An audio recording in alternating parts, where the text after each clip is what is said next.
Good afternoon, everybody. It's an honor to be here. I appreciate the time to come here and speak before you. I've got with me Judith Van Gelder, my assistant, Rick Lovin, who kind of handles a little bit of everything, Rob Ways, my redevelopment director, and DeLynn Rutherford, who is our grant writer, and Kelly Reed, who UEZ director and wears a few other hats as well, handles a lot of the economic director responsibilities. It's a great day in Jeffersonville. Well, Les, you can get it. Les Merkley, where's Les? Les Merkley, I'm sorry, my city attorney. I apologize. Thank you, Faye. He doesn't have his glasses on. Oh, Making me a little nervous. All right, we've heard enough from you. 2012 proved to be a great year in moving Jeffersonville forward, and even greater things are on the horizon. We have job growth, a quality of life that's second to none, fantastic parks, and a thriving downtown. While other communities are struggling in the wake of the recession, Jeffersonville is busting at the seams. Last year alone, we saw more than 2,000 new, good-paying jobs come to Jeffersonville. My economic development team worked hand in hand with state and local officials to attract Amazon and advanced metals technology to Jeffersonville. Amazon built a 1 million square foot distribution center at River Ridge, producing over 1,000 jobs in its first year alone. Another 400 jobs were created at Advanced Metals Technology with an average pay of $21 per hour. The secret is out. More companies are eyeing Jeffersonville as the place to do business. With more business and expansion of existing ones, our tax base will continue to grow, and the result will be lower property taxes for everyone. After decades of talk, the East End Bridge is now a reality. We will quickly see the development of the 6,000 acres at River Ridge. My administration is working hard with the governor and other local officials to ensure Jeffersonville is ready for the growth. Now is the time to continue our investment in the city's infrastructure. We must upgrade 10th Street. The repaving, the regrading, creating wider lanes and a turning lane is essential to accommodate the increased traffic not only to River Ridge, but all of the businesses along the way. This project is long overdue. We can't wait any longer. We have the money. Let's get it done. We need to spur growth on Veterans Parkway. I'm asking the City Council to designate parts of the Veterans Parkway as an economic development target area. We then can give more incentives to restaurants and retailers. Jeffersonville is the greatest community in the state. There's no doubt in my mind that we offer so much to so many. To meet that goal, we are building the first city park in the annexed area at the corner of Allison Lane and Middle Road. It will include a 7-acre lake, walking paths, community garden, and fun for the whole family. New construction is now in the planning stage to develop a 20-mile paved bicycle and walking path that circles the city and connects with our downtown and the greenway along the river. Planning Director Shane Corbin has obtained a grant to develop that plan. We are a river city. In an effort to maximize one of our greatest assets, the Ohio River, we are now planning the construction of a new marina and a complete overhaul of the docks and the boat ramp. This summer, Jeffersonville's side of the Big Four pedestrian bridge will open. It will provide a new connection of our city with downtown Louisville, bringing thousands of people into Jeff. With that in mind, we must make our side a destination point. The area at the foot of the bridge will quickly be formed into a new park called Big Four Station. It will include a water feature surrounding an obelisk, public restrooms, a plaza for a farmer's market, and a vast amount of green space. A unique twist to the Big Four station is the design of the obelisk that honors the former railroad crossing at that site. The Big Four station will be a gateway to both our beautiful city and the state of Indiana. With the completion of the Big Four project and the reconstruction of Chestnut Street, our downtown will have a new asset that will attract more growth and development for years to come. Our downtown is on the verge of a dramatic renaissance. Over the past few years, the Redevelopment Commission has acquired property, creating even more opportunities for growth. Among those properties is Colston Park.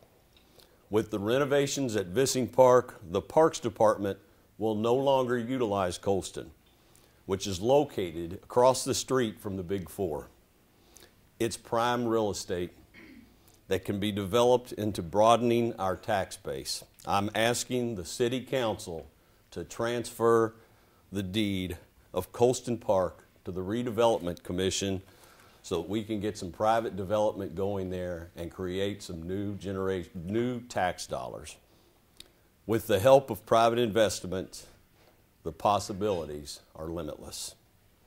Therefore, I'm asking the Redevelopment Commission issue requests from national and local developers for proposals with ideas on how we can best develop these vacant properties. Our primary objective is to find the best use of these properties so we can promote economic growth and maximize the return on the city's substantial investment. Part of that plan is to designate a portion of the downtown into an arts and cultural district, which will consist of a high concentration of arts-related retailers, art studios, galleries, and cultural facilities like the Clark County Museum. The city of Jeffersonville will become one of 90 cities in the United States to have a planned arts and cultural district. Our district will be unique, showcasing Jeffersonville's heritage, its local history, and cultural development. This is an innovative and creative way to revitalize parts of our downtown. One of the most pressing issues facing Jeffersonville when I was elected was the unfunded EPA mandate due to combined sewer overflows. My team commissioned an independent review of the city's prior plan to become compliant with the EPA and utilized its findings to create more efficient and cost-saving ways to solve our problems.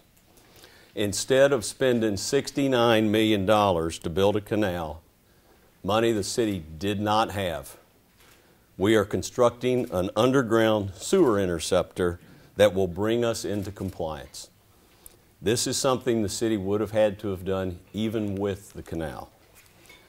Part of the solution is to build a new retention pond for stormwater runoff in downtown. Not only does this serve the practical purpose of solving a long-standing drainage problem, it will create a tremendous economic development opportunity. Surrounding the pond at 9th and Spring Streets will be the Falls Landing area. It will become a community gathering place complete with walking track and a playground. The second phase of the Falls Landing area will involve attracting private commercial development, such as a hotel and restaurant. This is an example of how to leverage a public works project into an economic development tool.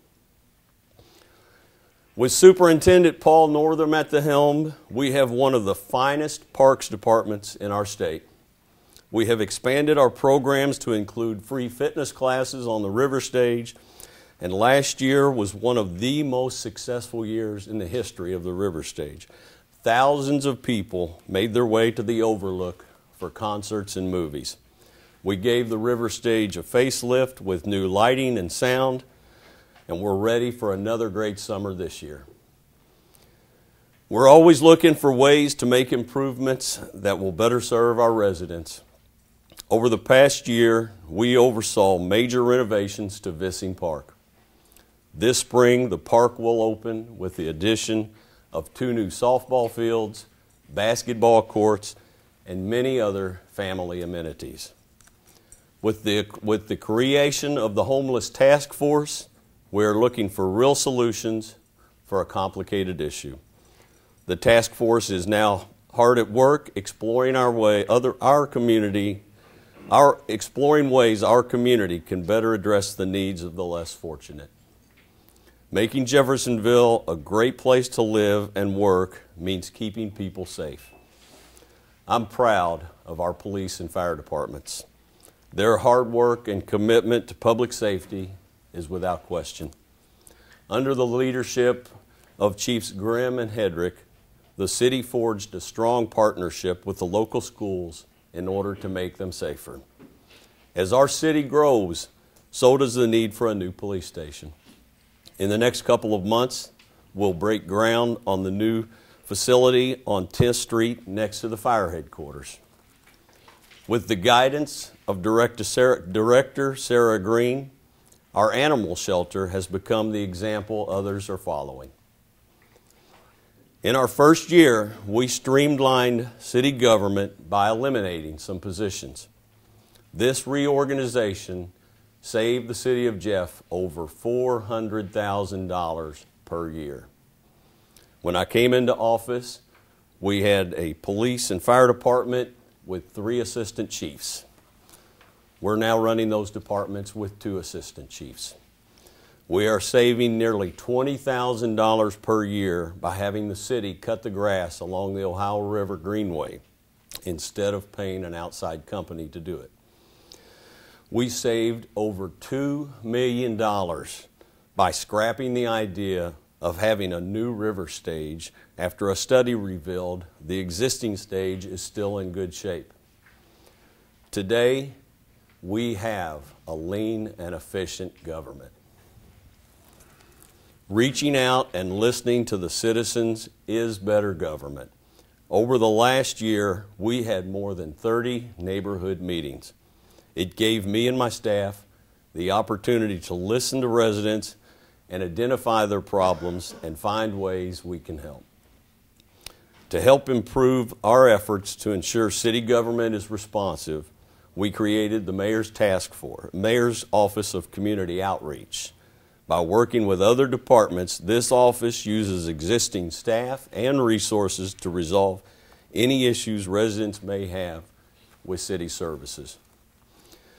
That's what this is all about, making Jeff a better place for all of our residents, our businesses, and our guests. We've taken great strides in the last year to do just that. There's positive momentum in our community. The state of our city is very strong, and we are poised for growth. Together, we will build on that strength. Our achievements as a city greatly depend on all facets of city government working together for the common good of our community. The primary strength of Jeffersonville, of course, is our people. That's why I'm so optimistic about the future of our city. Thank you for allowing me to serve you. The best is yet to come. You can see up here some renderings of some ideas and projects that are either have begun or about to begin. If you look over here in 2014, we have we have what's going to be the new marina. We actually, what you will see in 2013, this year, a fishing pier that will serve not only as a place for people to go out and step out onto, but it will also serve as a block to protect the docks. That will be coming in 2013, and next year you will see a total renovation of our docks, the riverfront itself, and the whole area surrounding the river stage. Over here you have what is Falls Landing Park. The big retention lake that you see there will be serve 2 purposes. Not only will it take care of the drainage problem in downtown, we will make it into a nice cosmetic view as you come off of 65 and enter the city of Jeff. You'll see this beautiful park, We've already seen developers show a strong interest in coming. The city owns 4.8 acres at the entrance of 10th and Spring Street.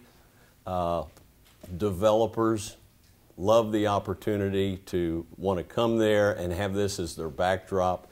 So I think you're going to see a lot of movement in that area around there, which right now this area has had a long history of being the low point in the city. All of the rain collects down there. It's not a viable place for businesses right now because of the low point. So we will be able to utilize this pond as the place to collect the water and build around it. Over here, of course, you see Big Four Station. You know, it's funny. We had a great day opening up the bridge the other day. The Mayor Fisher was kind enough to allow me to come over, and Lieutenant Governor Abramson, and we had a heck of a kickoff last week opening the Big Four Bridge. It's funny because everybody seems to, there's a pattern. Everybody comes to the very end of it and walks and looks over into Indiana. This is what they're going to see. The ramp on our side will be complete mid-June. After that, the city will undertake the project of building the park around it. What we have asked or are asking Louisville to allow us to do at the end of the bridge where the railing ends right now, we want to get a nice big blow-up picture where people, as they're walking to the very end, will see what's in store for them as they get off of the bridge in Indiana. There is a nighttime shot of part of the amenities you will see in Big Four Station. And to the far side over there, that is the open air pavilion, which will serve as not only a farmer's market, but it'll be a nice place to have concerts or art shows or anything to that nature.